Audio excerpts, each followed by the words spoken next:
aplazar el proceso constituyente, continuar e ir a votar el 25 de octubre, a pesar de que nos tengamos que juntar todos en largas filas de a cientos, de a miles, entrar a una urna donde va a entrar mucha otra gente y seguir adelante con un proceso que nosotros sabemos va a dificultar enormemente la recuperación económica del país.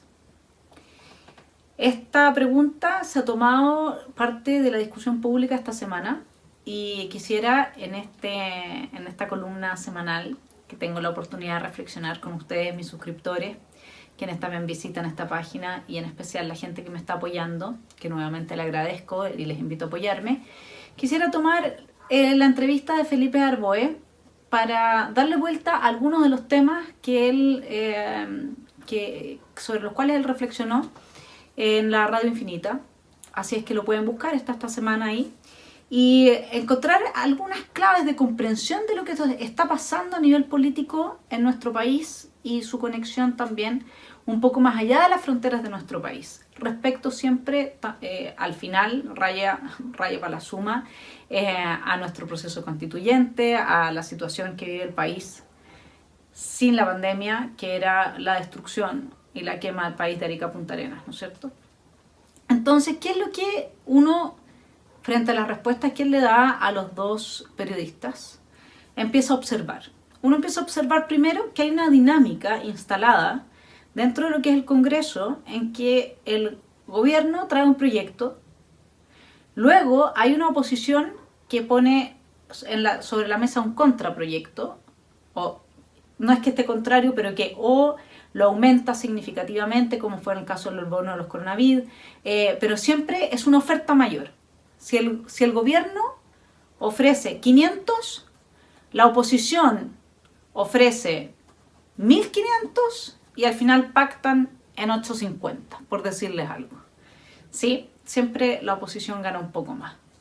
Entonces, nosotros vemos por una parte que está esa dinámica muy instalada, como si el gobierno en realidad lo que quisiera, y esto también lo menciona Arboe, dice que aquí hay una lógica neoliberal, ideológica, instalada, que está asociada a que la crisis la paga el trabajador con su seguro de cesantía o la empresa, la pyme, con el crédito que está tomando. ¿Y quién si no la va a pagar? Lo estamos pagando todos nosotros, es obvio, ¿no? Entonces él habla de recursos públicos. ¿Cuáles recursos públicos? Nosotros ya estamos con una deuda sobre el PIB. Él sabe perfectamente que y una deuda que ya alcanza... Se habla del 8%, a mí me llama la atención que se haya olvidado que desde noviembre en adelante ya llevábamos en la agenda con un 5% extra, por lo tanto estaríamos hablando del 13%, y se habla de que al 2025 vamos a estar endeudados en un 50% del PIB.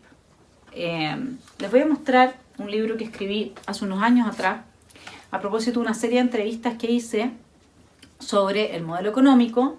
Se llama En vez de una sola mirada, y entrevisté a Cristian Larroulé, a Patricio Meller, a Rolf Luders, Ricardo French Davis, Harald Beyer, Javier Núñez y Sebastián Claro, que me pareció que era como un mundo que representaba bien las diversas voces que se estaban manifestando ya en esta época sobre el modelo económico. Esto fue ya hace varios años, digamos. Y no voy a olvidar nunca una de las cosas que me contaba Patricio Meller cuando hacía sus reflexiones respecto de la diferencia de las tomas de decisión económicas de Chile y la de los países escandinavos y países que son mucho más desarrollados que las de Chile. Y la diferencia estaba en que nosotros no tenemos visión de mediano ni de largo plazo. Todo es para hoy. Este libro lo publiqué en el 2011. Entonces, ¿qué es lo que pasa cuando todo es para hoy? Que no tenemos nada para mañana. Es lo que le está pasando a los países que estaban extremadamente endeudados para enfrentar esta pandemia. Cuando el gobierno responsablemente hace propuestas de X cantidad y no se excede, no es porque si pudiera hacerlo no lo haría, porque con eso aumentaría, todo el mundo estaría más feliz, todo el mundo lo apoyaría más, tendría más legitimidad. Y no es ser neoliberal cuidar el mediano y el largo plazo, cuidar que mañana puede haber otra ola de coronavirus que nos deje de nuevo encerrados a muchos, cuidar que venga un terremoto, cuidar que Chile se pueda sostener en el mediano plazo. Entonces, cuando hablan de este criterio de ideológico neoliberal, en realidad lo único que están mostrando es que la ideología la tienen ellos al ser ideológicamente hedonistas. Gastémoslo todo hoy. ¿sí? Entonces, esa es una dinámica que está en juego en el Congreso hoy día, que se ve muy fuerte, y por otra parte están aquellos parlamentarios que proponen proyectos inconstitucionales porque ellos quieren ser los que definan a qué se destinan recursos cuando eso se sabe que es de exclusividad del Ejecutivo. Y con eso ellos fuerzan la discusión y fuerzan al Ejecutivo a avanzar en direcciones aún más populistas. Nadie no quiere que la gente esté bien, nadie no quiere que cada uno tenga, digamos, para parar la olla y bien. Sin embargo, eso hay que equilibrarlo con el mediano y largo plazo y no puede ser que hoy día, por estar bien, dejemos que mañana se nos derrumbe el país, ¿no es cierto? Eso no es ser neoliberal, eso es tener dos dedos de frente. Luego, otro tema que vemos muy fuerte en la entrevista es que plantea que efectivamente hay una autocrítica, él dice, él hace una autocrítica a lo que es la izquierda hoy día, porque dice que no hay una visión colectiva y nosotros podríamos ver la renuncia de Lorenzini, ¿no es cierto?, en este contexto, después de medio siglo militando en la democracia cristiana. Y también nosotros podríamos ver qué es lo que él está diciendo cuando Lorenzini renuncia. Dice que él no puede asumir órdenes del partido porque esto es un momento en que no se trata de lealtades con el partido, sino que se trata de lealtades con la ciudadanía. Yo no sé si alguien leyó entre líneas, pero en el fondo lo que está diciendo Lorenzini es que el partido le está dictando líneas que van en contra de la ciudadanía. Y eso es muy grave. Y tendríamos que empezar a hacernos cargo entonces de qué es lo que está pasando en la democracia cristiana. Luego de quienes están gobernándola, ¿no? Luego lo que tenemos seguimos conversando con Arboe, es la reunión, él critica la reunión con el presidente Fernández. Entonces, por varios motivos, y aquí es bastante lúcido Arboe, dice, a ver, pero juntémonos primero nosotros, la oposición, y articulemos un proyecto que sea alternativo para que el país salga adelante después de esta crisis. ¿Qué estamos juntándonos con Fernández?, dice el presidente de Argentina, ¿no? ¿Por qué estamos reactivando el Grupo Puebla? El Grupo Puebla, que lo que quiere, en el fondo, ¿cuál es la visión del Grupo Puebla? Ustedes lo pueden googlear, no sé si todavía estará en YouTube, pero aparece AMLO, el presidente de México, diciendo que los pobres son como las mascotas y hay que darles de comer. Eso es más o menos la visión del Grupo Puebla. Porque cuando uno quiere un Estado benefactor, pero no quiere hacer los esfuerzos que requiere el Estado benefactor para que funcione, que nosotros los vemos, los países más libres económicamente del mundo son al mismo tiempo los que más pueden ayudar a su gente. ¿Por qué? Porque evidentemente que es donde hay libertad económica, la gente puede emprender sus negocios, tiene impuestos, a veces pueden ser altos, sin embargo hay gran movilidad, hay gran dinamismo, no hay corrupción. Los miembros del Grupo Puebla, está entre ellos Da Silva, la Dilma Rousseff, gente que está acusada por corrupción en sus propios países, o sea, que han destruido la institucionalidad de sus países. Entonces, él dice, bueno, no es allá donde tenemos que mirar, y lo que más me gustó del planteamiento de Arboe fue que él dice, no es Argentina donde tenemos que estar mirando. ¿Cómo vamos a estar viendo Argentina como el foco de la luz hacia donde nosotros tenemos que ir? Argentina, para que ustedes lo sepan, hoy, antes de la crisis tenía 40% pobreza y no ha podido superar eso desde que el populismo se instaló en sus mentes como una religión que nunca más, ese Dios que nunca más pudieron soltar, ¿no? El Estado. Sigamos con la entrevista porque es interesante seguir haciendo el análisis. Bueno, el Grupo Puebla lo que quería era que cuando saliera Fernández desactivar el TIAR, que era lo que era la forma que había democrática a través de una coordinación de los distintos países de Latinoamérica de terminar con el régimen de Maduro, porque iba a ser una decisión democrática por el daño y las violaciones a los derechos humanos del que se acusa a ese régimen. Entonces, ese es otro de los objetivos del Grupo Puebla. ¿Qué es lo que viene después en la segunda parte de la entrevista? Arboe describe el Chile que viene, el Chile que viene, digamos, parafraseando un título del libro de mi hermano. El Chile que viene es un Chile más pobre, dice, más desigual, es un Chile más enfrentado y es un Chile con menos recursos para ayudar a la gente. Bueno, porque claro, donde se destruye la empresa, luego el Estado tiene menos recursos, porque no existe tal cosa como recursos públicos, ¿no? No existe, es los recursos del Estado, el Estado no los produce y las pocas empresas que nosotros tenemos funcionan bastante mal. Entonces, Dice, la pregunta es cómo vamos a reactivar la economía, y él se hace una pregunta razonable. Otro punto a favor de Arboe, denuncia que en la oposición hay un sector que ve al aparato productivo como un enemigo de la gente, como un enemigo del país. Y él dice cuando es el que da trabajo, no es solamente el que da trabajo, el aparato productivo es el que te paga tu sueldo, ¿sí? Además de todos los impuestos de nosotros que trabajamos para ese aparato productivo. Sin el aparato productivo no hay políticas públicas, no hay Estado, no hay nada. Entonces veamos cómo le ha ido a otros países cuando ha destruido su mercado. O al mismo Chile en la época del 70 al 73. Fueron 1000 días nomás. Bastaron 1000 días de destrucción sistemática del aparato productivo desde la destrucción de la propiedad privada justamente, y con eso se acabó Chile.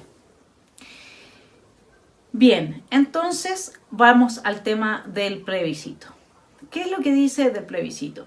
Dice que el impacto económico que va a generar la incertidumbre, o sea, el que yo no voy a saber como inversionista si en 2 años más me van a respetar mi derecho a propiedad o no, es irrelevante, dice él.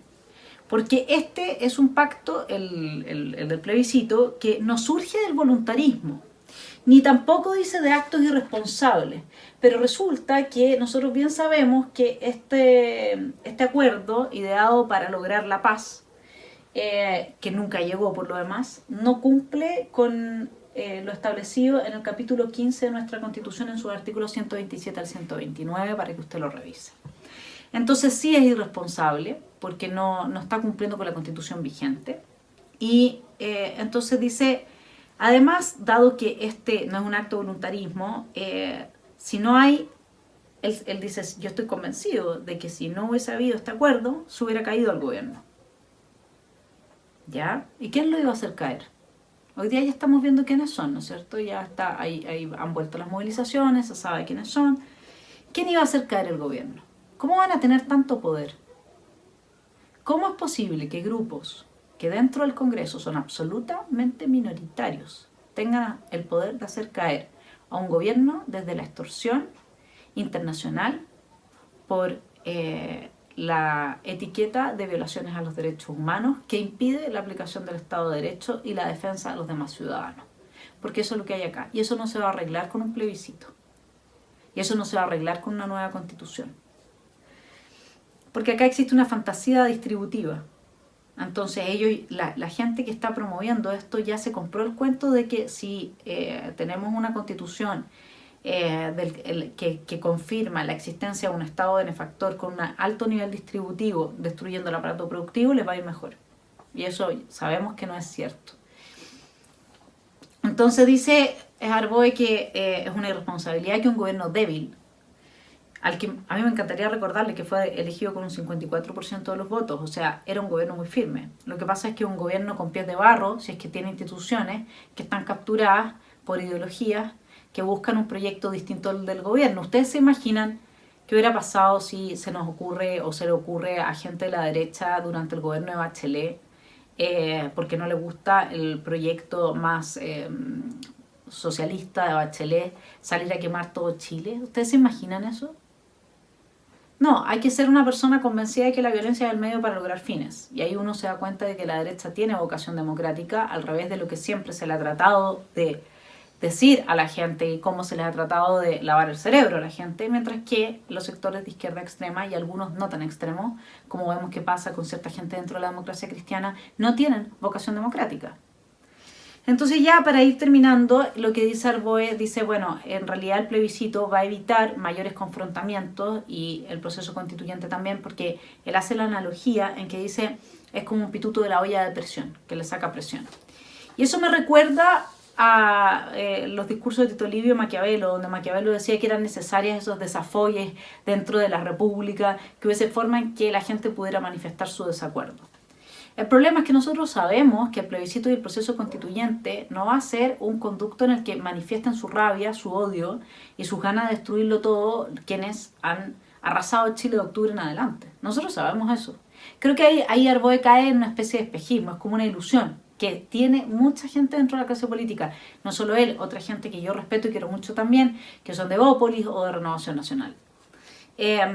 Bueno, y para ir terminando entonces, Arboe termina por incurrir una paradoja, digamos, porque dice, bueno, que no se pueden esgrimir argumentos económicos para postergar nuevamente el plebiscito, porque lo que no se están dando cuenta es que hoy en día ya existen localidades en las que se están haciendo ollas comunes del nivel de pobreza y de hambre que está habiendo producto de la crisis, y que esto solamente se va a resolver a través del proceso constituyente.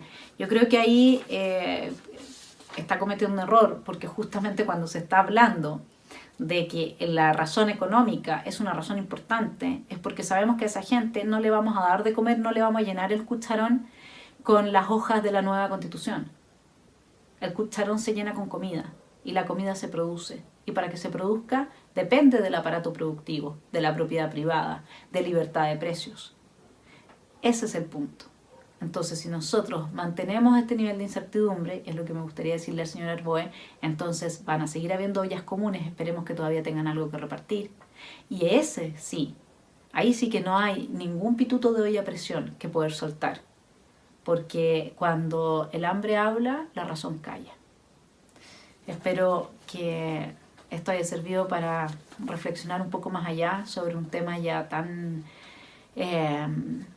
trabajado y que les haya aportado un punto de vista diferente. Que tengan una muy buena semana.